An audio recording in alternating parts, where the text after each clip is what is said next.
Hello, नमस्कार दोस्तों।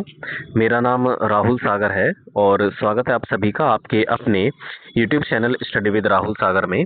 दोस्तों, इस वीडियो के अंदर मैं डी ट्रिपल एस बी से जुड़ा हुआ जो आपका टीजीटी एज रिलैक्सेशन से जुड़ा हुआ जो मुद्दा है, वो सारी चीज़ें आपको लाइन बाय लाइन समझाने वाला हूँ। क्या चीज़ें आगे फॉलो होने वाली हैं, 06/25 के एग्जाम्स कब तक हो सकते हैं, इस चीज़ के ऊपर बात करेंगे।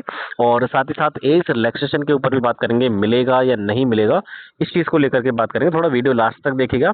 और एक चीज़ मैंने अभी अपने टेलीग्राम चैनल पर शेयर की है, आपका जो यूपीएससी का जो रिप्लाई आया है, आप सभी को पता है कि एज रिलैक्सेशन से जुड़ी हुई जो फाइल है आपकी, वो कई सारी जगहों पर अप्रूव होने के बाद या कई सारी जगहों पर घूमने के बाद अब कहाँ पर है थी, वो यूपीएससी गई हुई थी।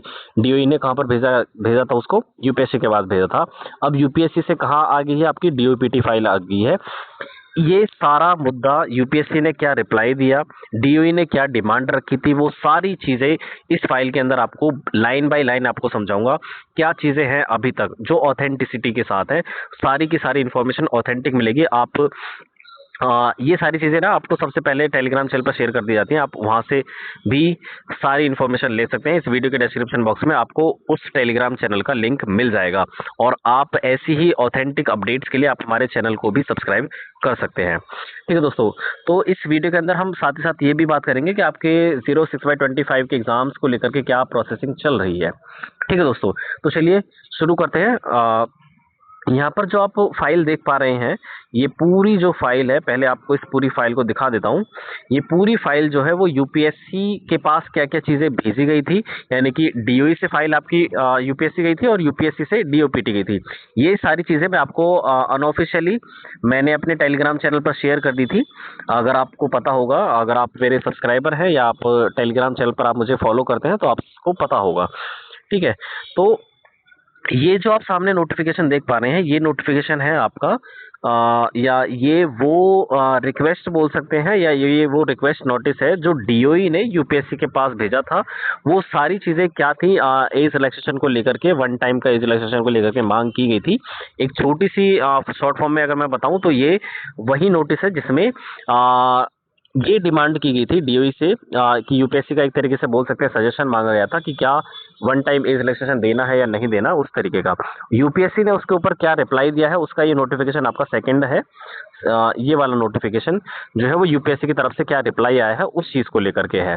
ठीक है, मैंने रिप्लाई को लेकर के जो चीज़ें बोली थी पहले अनऑफिशियल तरीके से, वो सारी चीज़ें सही हैं। वो हालांकि मैं पहले भी शेयर कर चुका हूँ आपके पास यूपीएससी ने क्या चीज़ें बोली है, लेकिन अब मैं आपको लाइन बाय लाइन समझाता हूँ इस पूरी फाइल को। ठीक है, एक सेकंड बस। हाँ, ये देख सकते हैं आप, ये जो पूरा डॉक्यूमेंट है वो दिल्ली सरकार का जो शिक्षा निदेशालय है, यानी कि आपका जो डीओई है और यूपीएससी जो है आपका, उसके बीच टीजीटी की भर्ती में, टीजीटी की भर्ती आपको पता है जो लगभग 5300 के आसपास ये भर्ती थी, जिसका एडवर्टाइजमेंट नंबर 06/25 था, जिसके एग्जाम्स कराने को लेकर के और उनमें एज रिलैक्सेशन को लेकर के मुद्दा चल रहा है। ठीक है, उसमें आयु सीमा में छूट को लेकर हुई बातचीत से संबंधित दो पत्र है। ये जो एक वो पत्र है जो डीओई के द्वारा यूपीएससी को भेजा गया था, और यूपीएससी से क्या रिप्लाई आया है वो मैंने आपको बता दिया है। ठीक है, जो पहला पार्ट है वो यही है कि शिक्षा निदेशालय का यूपीएससी को भेजा गया था वो पत्र, जो पहला वाला पार्ट था। ठीक है, अब इसमें जो सेंटर है, सेंटर मतलब जो शिक्षा निदेशालय है, यानी कि जो डीओई है, वो अपर शिक्षा निदेशक एडिशनल डायरेक्टर ऑफ एजुकेशन शिक्षा निदेशालय दिल्ली सरकार है, और प्राप्तकर्ता कौन है, आपकी यूपीएससी नई दिल्ली।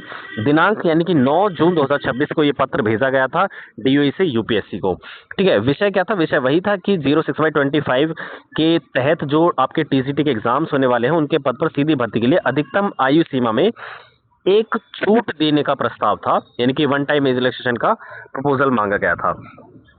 इसके कुछ मुख्य पॉइंट्स हैं, जैसे आप देखेंगे तो रिक्तियों का ब्यौरा। आप सभी को पता है कि 06/25 के एडवर्टाइजमेंट के तहत लगभग डीएसएसबी को 5330 टीजीटी पदों के लिए पत्र भेजा गया था स्कूलों में शिक्षकों की कमी को पूरा करने के लिए। उम्मीदवारों की मांग क्या है? अब विज्ञापन जब जारी हुआ था आपका एडवर्टाइजमेंट नंबर 06/25, तो ये इसके जारी होने के बाद कई अभ्यर्थियों ने आयु सीमा में छूट देने के लिए आवेदन या ज्ञापन सौंपे। उन्होंने बताया कि नियमित भर्ती ना होने, कोविड-19 के दौरान भर्तियां रुकने और 30/6/2023 को नई भर्ती नियमों, यानी कि ये नए रिक्रूटमेंट रूल्स आए थे, जिसके तहत आपका क्या हुआ था, आपकी जो एज थी वो 30 कर दी गई थी आपकी सभी पोस्ट के लिए, पीआरटी, टीजीटी, पीजीटी के लिए। तो उनसे क्या हुआ है, उन सभी कैंडिडेट्स पर बहुत बुरा प्रभाव पड़ा है। ये आप सभी को भी पता है, क्योंकि पहले जो एज थी वो 32 ईयर्स थी टीजीटी मेल के लिए, और फीमेल्स के लिए 40 ईयर्स थी। ठीक है, पुराने नियम जो है वो आप सभी को पता है कि पुरुषों के लिए जो अधिकतम आयु थी वो 32 वर्ष थी और महिलाओं के लिए कितनी थी, 40 ईयर्स थी। नए नियम क्या कहते हैं? नए नियम कहते हैं जो आपके 30/6/2023 के अंदर बनाए गए थे। इन नियमों के तहत क्या था, आपकी जो आयु थी वो 30 वर्ष तय कर दी गई थी पीआरटी, टीजीटी और पीसीटी के लिए। ठीक है, पर्टिकुलरली हम डीएसएसबी की बात करें तो अब इससे क्या समस्या उत्पन्न होती है? इससे समस्या उत्पन्न हो जाती है कि लंबे समय से भर्ती न आने पर और कोविड-19 की वजह से कई योग्य उम्मीदवार जो थे वो बिना अवसर मिले ही उन्हें ओवर एज हो जाते हैं, यानी कि उनकी आयु ज़्यादा हो जाती है, वो कैपेबल नहीं हो पाते हैं या उनकी एलिजिबिलिटी खो जाती है, वो अप्लाई नहीं कर पाते हैं, वो 30+ हो जाते हैं। ठीक है, तो नए नियमों के लागू होने के बाद यह पहली बड़ी भर्ती है। नियमों में छूट का प्रावधान 30/6/2023 के नई भर्ती नियमों में यह प्रावधान है कि सरकार लिखित में कारण दर्ज करके और यूपीएससी के कंसल्टेशन से किसी भी नियम में छूट दे सकती है।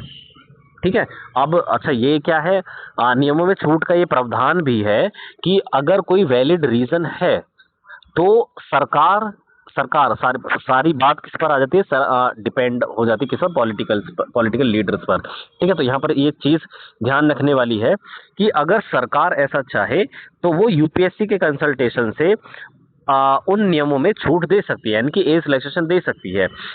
लेफ्टिनेंट गवर्नर का क्या रोल है? लेफ्टिनेंट गवर्नर की स्वीकृति मिल चुकी है। दिल्ली के माननीय उपराज्यपाल ने निम्नलिखित एकमुश्त आयु छूट प्रस्ताव को मंजूरी दे दी है, यानी कि लेफ्टिनेंट गवर्नर की तरफ से भी यहाँ इस चीज के लिए मंजूरी दे दी गई थी। पुरुषों के लिए कितनी थी?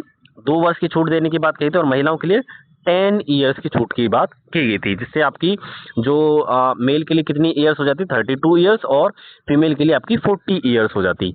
ठीक है, ये सारा मामला था। और लागू करने का तरीका क्या है? शिक्षा निदेशालय ने यह प्रस्ताव दिया, यानी कि डीओई ने यह प्रस्ताव दिया कि भर्ती प्रक्रिया को पूरी तरह रद्द करने के बजाय छूट के कारण पात्र हुए नए उम्मीदवारों के लिए आवेदन पत्र जमा करने के लिए एक सीमित समय सीमा खोली जाए, यानी कि उन्होंने बोला कि एक लिमिटेड समय के लिए विंडो खोली जाए, ताकि जो बच्चे एज की वजह से या कम ज़्यादा एज की वजह से फॉर्म फिल नहीं कर पाए थे, उनको एज रिलैक्सेशन देने के बाद उनके लिए विंडो ओपन की जाए। ये कहना था आपके डीओई का। उसके बाद यह छूट केवल इसी भर्ती, यानी कि केवल और केवल एडवर्टाइजमेंट नंबर 06/25 के लिए ही मान्य होनी चाहिए, और इसे भविष्य की भर्ती के लिए मिसाल नहीं माना जाएगा, यानी कि प्रेसिडेंट नहीं माना जाएगा। ये बोला गया था डीओई के द्वारा, मतलब अब की बार के लिए वन टाइम एज रिलैक्सेशन की बात कही गई थी डीओई के द्वारा यूपीएससी को।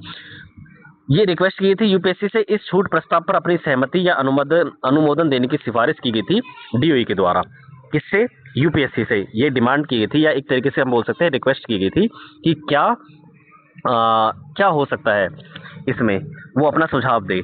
उसके बाद यूपीएससी का क्या जवाब आता है? यूपीएससी का जो सेकंड वाला आपका जो नोटिफिकेशन है, उसकी जो फाइल है मैंने शेयर कर दिया, टेलीग्राम चैनल से डिटेल में पढ़ सकते हैं, या मैंने आपको सारी लाइन बाय लाइन बता दी है। ये फाइल आ जाती है आपकी 16 जुलाई 2026 को, वहाँ से रिप्लाई आ जाता है यूपीएससी से। विषय वही था आपका। यूपीएससी क्या टिप्पणी देता है इसको देख लेते हैं हम। यूपीएससी की जो सलाह है, या उसने क्या सजेशन दिया, यूपीएससी कहता है डीओपीटी दिशा निर्देश, यानी कि भर्ती नियमों में आयु सीमा और छूट आपका जो डीओपीटी डिपार्टमेंट है, यानी कि कार्मिक एवं प्रशिक्षण विभाग के नियमों के तहत तय होती है। यूपीएससी ने ये बोला है। लेवल 6 से 8, यानी कि आपके जो टीजीटी के पदों के लिए अधिकतम आयु 30 वर्ष तय है। सरकारी कर्मचारियों के लिए 5 साल की छूट का नियम पहले से लागू है, ये कहता है आपका यूपीएससी। लेकिन कोविड-19 के आधार पर छूट पर आयोग का रुख क्या कहता है? यूपीएससी क्या कहता है? जब ये बोला गया था कि कि कोविड-19 की वजह से काफ़ी सारे बच्चे जो है ओवर एज हो गए थे। उस पर उसने क्या टिप्पणी दी है, कोविड-19 से उत्पन्न स्थिति पूरे देश में थी। इसके बाद भी विभिन्न मंत्रालयों, विभागों या केंद्र शासित प्रदेशों के द्वारा निर्धारित आयु सीमा के अनुसार ही सीधी भर्तियां आयोजित की जा रही हैं। इसका कहने का मतलब है, अच्छा, यूपीएससी का जो रुख है वो थोड़ा कड़ा ही रुख अपनाया गया है। मतलब सीधा-सीधा तो हम नहीं कह सकते कि मना किया है, बट हाँ, उसने देने के लिए भी एक तरीके से कंफर्म नहीं बोला है। ठीक है ना? तो उसका थोड़ा कड़ा ही रुख अपनाया गया है कि एज रिलैक्सेशन नहीं दिया जाए, या बोल सकते हैं एक तरीके से, आप ये सारी चीज़ें पढ़ कर के समझ जाएँगे। ठीक है? तो उसने बोला है कि जो अदर मंत्रालय हैं, जो अदर एजुकेशनल डिपार्टमेंट्स हैं, वो इसी सीमा के तहत, इसी आयु सीमा के तहत वो अपनी भर्ती प्रक्रिया चला रहे हैं, ऐसा डिपार्टमेंट ने बोला है। जैसे कि आरक्षित श्रेणियों में जैसे एससी, एसटी, भूतपूर्व सैनिक और अन्य विशेष श्रेणियों के लिए भी आयु में छूट पहले से ही उपलब्ध होती है। उसके बाद मुख्य निष्कर्ष और मुख्य सलाह क्या दी है यूपीएससी ने ये बोला है कि आयु सीमा और उसमें छूट देना पूरी तरह से डीओपीटी, यानी कि जो डीओपीटी और केंद्र सरकार का विषय है। इसलिए यूपीएससी ने दिल्ली सरकार शिक्षा निदेशालय को सलाह दी है कि वह इस वन टाइम एज रिलैक्सेशन के मामले को लेकर के मिनिस्ट्री ऑफ होम अफेयर्स यानी कि गृह मंत्रालय के माध्यम से डीओपीटी के पास संपर्क करे। ठीक है, तो ये सारी चीजें हैं। यूपीएससी ने सिंपल सी लैंग्वेज में अगर मैं आपको बताऊं तो यूपीएससी ने अपनी तरफ चीजें या अपनी तरफ से एक तरीके से सलाह तो नहीं दी है, या अपनी तरफ से मंजूरी नहीं दी है। उसने ये सलाह दी है कि ये जो सारा विषय है, या वन टाइम एज रिलैक्सेशन का जो विषय है, वो डिपेंड करता है केंद्र सरकार पर, केंद्र सरकार के डीओपीटी डिपार्टमेंट के ऊपर। अब ये जो सीमा है वो आगे आने वाले समय में क्या होगा क्या नहीं होगा, ऑथेंटिसिटी के साथ आपके साथ जो सारी चीजें रहेंगी वो आपके साथ शेयर कर दी जाएंगी। और रही बात डीओपीटी का क्या रिएक्शन होता है, वो तो आगे आने वाले समय में ही पता चल पाएगा। टीसीटी के एग्जाम्स को लेकर के बात करें या एज रिलैक्सेशन को लेकर के बात करें तो आप सभी को ये समझ ही आ गया होगा। एज रिलैक्सेशन में जो यूपीएससी का रुख रहा है वो थोड़ा उस हिसाब का नहीं रहा जिस हिसाब से डीओई ने एक तरीके से अप्रूव कर दिया था, एलजी साहब ने भी अप्रूव कर दिया था, तो यूपीएससी का थोड़ा कड़ा रुख रहा है।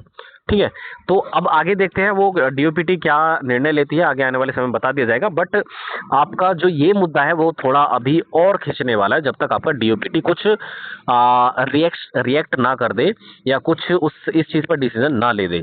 ठीक है, तो अभी ना तो एज रिलैक्सेशन के बारे में कुछ कहा जा सकता है और ना ही अभी 06/25 के एग्जाम्स को लेकर के कुछ कहा जा सकता है।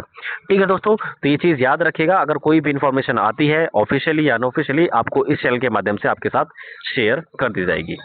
ठीक है दोस्तों, तो चलिए बस ये एक छोटी सी इन्फॉर्मेशन आपको देनी थी। आई होप आपको ये वीडियो पसंद आई होगी। वीडियो पसंद आई तो प्लीज़ वीडियो को लाइक, शेयर और हमारे यूट्यूब चैनल को भी सब्सक्राइब कर लीजिएगा, ताकि जो हमारी आने वाली लेटेस्ट अपडेट्स है उनको आप आसानी से देख सकें। तो चलिए दोस्तों, थैंक्स फॉर वॉचिंग।